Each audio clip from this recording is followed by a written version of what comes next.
going to move to a very brief round of questions to the panelists. And in the interest of time, I request the panelists to keep the answer to a very brief answer so that we can later open the floor for questions and answers from the audience as well. So my first question will be to Mr. Dhammika. I think we, like, also picking up from what Hans was saying, there are already evidence to show that CSC, like pilot studies to show that CSC with an overarching view of child protection and prevention of violence has been working on the ground. What are the challenges that you have been facing in implementing and rolling out these initiatives island-wide? Doctor, I think especially sexual education topic is a very sensitive in Sri Lankan peoples. Especially we have cultural barriers and otherwise religious leaders obstacles and politicians obstacles. I think in Sri Lankan people know ape hate pota. That's time Ministry of Education, Health Ministry and NI faced so many challenges. Finally, that topic discussed at the Parliament sectorial committee. Finally, they give the comments. This topic is talk with especially primary stages, make reading materials and A-level students prepare the reading materials and other classes to implement gradually this content. And other thing we have other problem is we haven't trained teachers, lack of the teachers. In Sri Lankan secondary school has 7,000 secondary schools, but we have only nearly 5,000 trained teachers.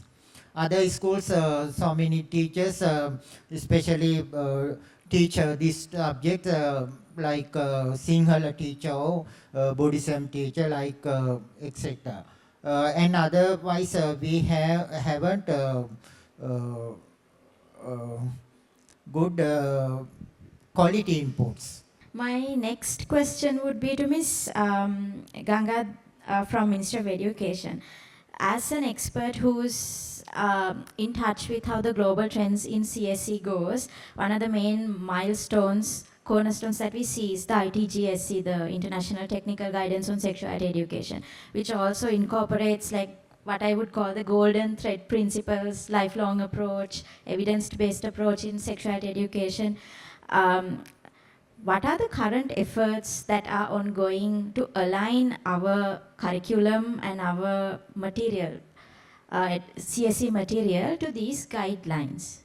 You all know we are on a education reform period. So in this reform, we have discussed those things, and when we consider about our learning materials or extra learning materials, we have think about those things, and we prepare those materials according to these guidelines. So therefore, as Minister of Education, we always think about the standards, universal standards.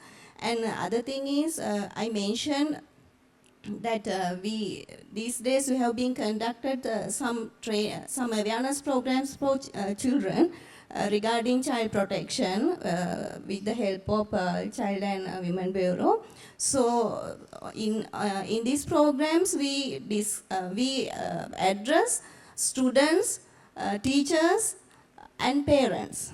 So and also the police officers related to that area. So therefore, I think as a community, we give this awareness for all the community people. So I think if we can complete those programs successfully, I think we can achieve those targets. Thank you, Ms. Ganga. I'm now going to Dr. Ganga. We have two Gangas today in the panel. So we discussed how the Health Promotion Bureau's efforts to roll out CSC on social media is quite successful. What have been your particular observations and what have been the feedback from the community in terms of receiving CSC through online means? So as I said, we are right now in the monitoring phase. So we are like in the social media platforms, we are now observing the behavior and also analyzing the engagement, that is mainly the comments, and also we are analyzing what sort of material people tend to share and reshare. So that shows that they do like this thing and do like to talk about it. And also we get direct message or DMs. And again, we are analyzing, and apart from these, we do have doing some social media listening. Meta has provided earlier during the COVID time, it was given free of charge. Then now we can't afford it. However, in informal pathways, we do conduct some social listening part also. So in this thing, in a conclusion wise, I can say people are now the dynamics of health information seeking is now very positive. People would love to get information and the knowledge. Again, now what we say, sometimes when we give very basics, very primitive information, they already know about it. But sometimes they need more, some advanced things. Sometimes the recipient is more educated or educated on the subject, right? So overall wise, it's good. The health information seeking behavior is very good at the moment, so we should promote it furthermore. Thank you, Doctor. So to wrap up the round of questions, I'm going to ask one final question from Hans. So during the inputs of other speakers, the fact that there are cultural sensitivities and possible resistance from the community came up in terms of bringing CSC to the wider community and young people in particular. What have been some strategies that you have seen to be successful in bringing CSC more closer to the community? Well, actually following the Ministry of Education strategy, having conversation with parents. I think that is crucial. I think the Ministry of Education has led the way in sitting down with parents and saying, okay, this is what we're going to do and this is how we're going to do it. So then when you inform parents that this is going to be the approach, the parents are more accepting of that. So, for example, at the moment, those conversations are not happening, except in pockets. So how do we then mainstream those conversations to make sure that they're happening at every level, including schools that we operate in say, the interior of the Bagamoor division? How do we mainstream those conversations? Because parents, once they know, I'm going to repeat it, once they know what we are going to talk about with their kids, there's actually even a sense of relief. Because they don't have to have that conversation, someone else is going to have that conversation. But again, schools are such a wonderful ecosystem, because you can't just give this information to the child alone. You have to also equip the parent with information and knowledge to support the child. And what better place to do that than a school? Because that brings together the child, it brings together the parent, it brings together the educator. So I would encourage the Ministry of Education, the Health Promotion Bureau, and the National Institute of Education to work much closer together, because at the moment, kind of disparate efforts. So how do we pull this all together for the benefit of our children? And then civil society like us, we don't have to do things differently. We go with you. And I think that's the most, because then you are trusted the most. So we go with you. I think that's a wonderful note to bring the conversation to a wrap. But we do have few minutes left for maybe just 1 or 2 questions. So I see 2 hands up immediately. So in the interest of time, I'm just going to facilitate only those 2 questions. So the mic to Dr. Janaki could and Pava. So thank you very much. I have 2 questions. We understood all the most of the things. It has been covered in the existing curriculum, except few things.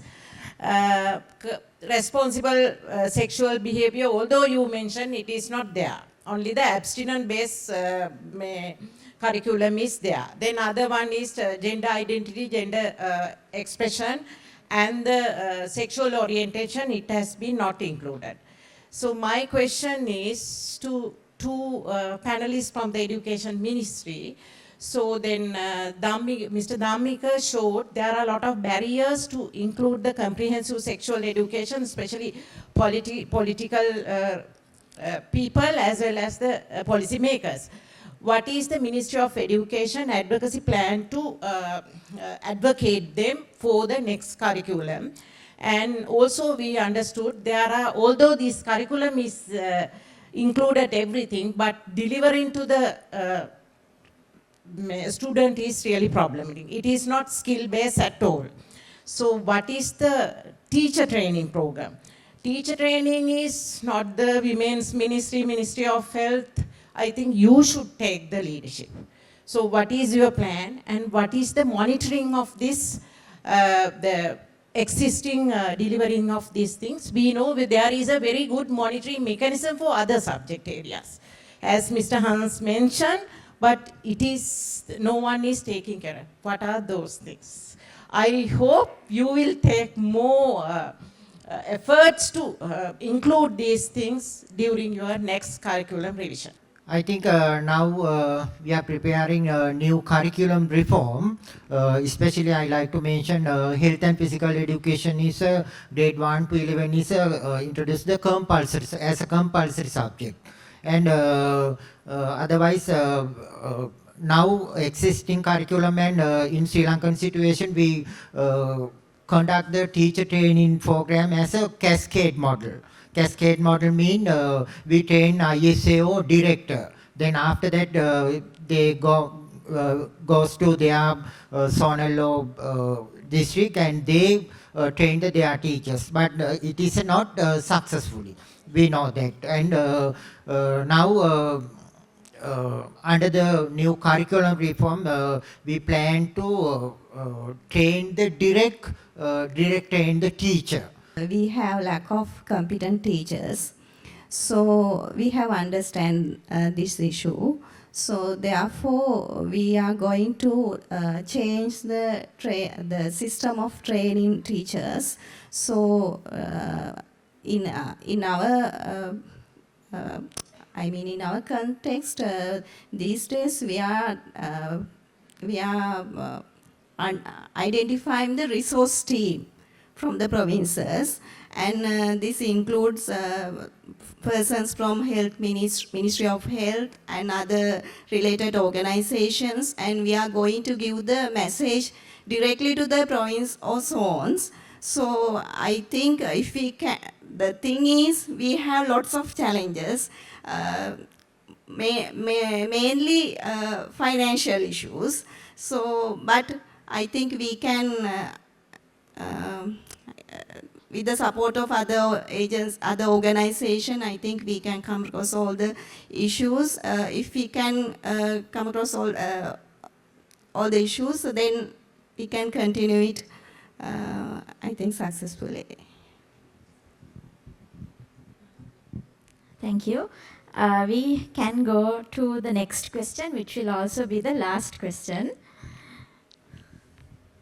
මගේ ප්‍රශ්න doctor Janaki ප්‍රශ්නෙම තමයි, but I will ask it more directly because අපේ දැන් පොතේ grade 7 and 8 එකේ ගත්තම ඕනේ තරම් තියෙනවා ගැප් ගැනීමක් වළක්වා ගත යුතුයි, ලිංගිකව සම්ප්‍රේෂණ ආසාදන වළක්වා ගත යුතුයි, අනවශ්‍ය ගැප් ගැනීමක් වුණොත් ජීවිතේ ඉවරයි, මේ වගේ ගොඩාක් තියෙනවා. හැබැයි ඒ වගේම තියෙනවා කොහොමද ගැප් ගැනීමක් වෙන්නේ කියලා පැහැදිලිවම පැහැදිලි කරලා විශේෂණයකින් ශුක්‍රාණු යන්න ඕනේ මෙහෙම ගැප් ගෙලෙන් ගිහිලා ගැප් ගන්න ඕනේ කියලා. හැබැයි කොයි තැනකවත් නැහැ කොහොමද ගැප් ගැනීමක් වළක්ව ගන්න කියන එක. ලිංගික doctor Janaki rightly pointed out abstinence ඒ කියන්නේ ලිංගික හැසිරීමක් කරන්නේ නැතුව ඉන්න එකෙන් මිසක් වෙන විදියකින් ගැප් ගැනීමක් වළක්ව ගන්න හැටි කොහෙවත් පැහැදිලි කරලා නැහැ. ප්‍රශ්නේ තමයි මගේ අහන්න ඕනේ දැන් රිවිව් එකක් එනවා නම් අඩුම තරමේ කොන්ඩම් එක සහ ECP ගැන දැනුවත් කරන්න ඇතුල් කරන්න උත්සාහයක් තියෙනවද? එහෙම නැත්නම් කවුද ගේට් කීප් කරන්නේ මේ ඉන්ෆර්මේෂන්? මොකද අපි රූඩලි වැඩ කරනකොට ගොඩක් තරුණයෝ ඇවිල්ලා කියන කතාවක් තමයි පොඩි කට්ටිය ඇවිල්ලා කියන්නේ 13 14 කට්ටිය අයියා කියනවා මේක එළියට ගත්තම ප්‍රෙග්නන්ට් වෙන්නේ නැහැ කියලා. බට් අපි එහෙම නැත්නම් මට මෙහෙත් පෙත්තක් දුන්නා එතකොට ප්‍රෙග්නන්ට් වෙන්නේ නැහැ කිව්වා. මේ දෙක තමයි මූලිකවම අපිට අහන්න ලැබෙන්නේ. අර rape with consent කියන කැටගරි එක. ඒ කියන්නේ කැමැත්තෙන් ලිංගිකව හැසිරෙන 16ට අඩු කට්ටිය අතරේ.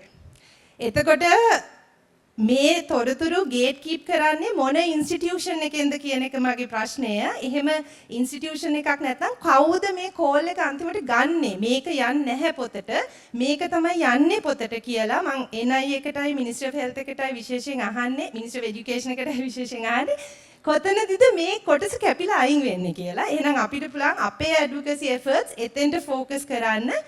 පුද්ගලයෙක්ද ඉන්ස්ටිටියුෂන් එකක්ද මේක ගේට් කීප් කරන්නේ මේ තොරතුරු. ඒක තමයි ප්‍රශ්නේ. So, for the benefit of non-Sinhala speakers, I'll summarize Paba's question. She was also picking up from the input that Dr. Janaki was sharing, that the reform is ongoing and the current book has information on getting pregnant and what pregnancy would do, several examples, but it does not have any information on how to prevent an unwanted pregnancy. So essentially it's an abstinence-based curriculum. So she wants to know if the reform is ongoing, whether information about the condom and the emergency contraceptive pill would be included in the curriculum. And if it is included, it's good. If not, at what point in the review stage that particular part gets cut off, and if it's being cut off, why? And also, what is the challenge or the gatekeeper to prevent that particular information from getting into the curriculum, because the experience has been that children don't know how to have sex safely. And if at all, if we can have that information, therefore the CSOs can focus their advocacy efforts into that point. So that question was directed towards the Minister of Education. මම හිතන්නේ ඉස්සෙල්ලාම මම කැමතියි මේකට ආපහු හතේ පොතේ මාතෘකාව ගේන්න. අපි හතේ පොතේ ගෙනාපු පොතේ තිබ්බේ බොහොම සිම්පල් දේවල්. ඒතකොට ඒක මුළු පද්ධතියක්ම Ministry of Health එක, NI එක, MOI එක මේ හැමෝම ක්‍රිටිසයිස් කරා. මේක අපේ කල්චර් එකට ගැලපෙන්නේ නැහැ කියලා. ඒතකොට ඇත්තටම පැහැදිලිවම ආරක්ෂිත ක්‍රමවේදය කොන්ඩම් යූස් කියන එක අපි හැම කෙනෙක්ම දන්නවා. ඒතර අපි ස්කූල් වයිස් ගත්තාම අපි ග්‍රේඩ් 9 වෙනකන් විතරයි compulsory health and physical education. එතකොට අපේ ශ්‍රී ලංකා sexual act එකේ තියෙනවා අවුරුදු 16 වෙනකන් sexual activities කරන්න බැහැ කියලා. එතකොට අපිට එතන තියෙනවා barrier එකක්. අපිට කොන්ඩම් යූස් කරන්න කියන කතාව කියන්න බැරි එක හේතුවක් ඒක. එතකොට ඒ කියන නීත්‍යානුකූලතාවය අනිත් පැත්තෙන් අපි ගත්තාම අපේ කල්චරල් බැරියර්ස් ගොඩයි.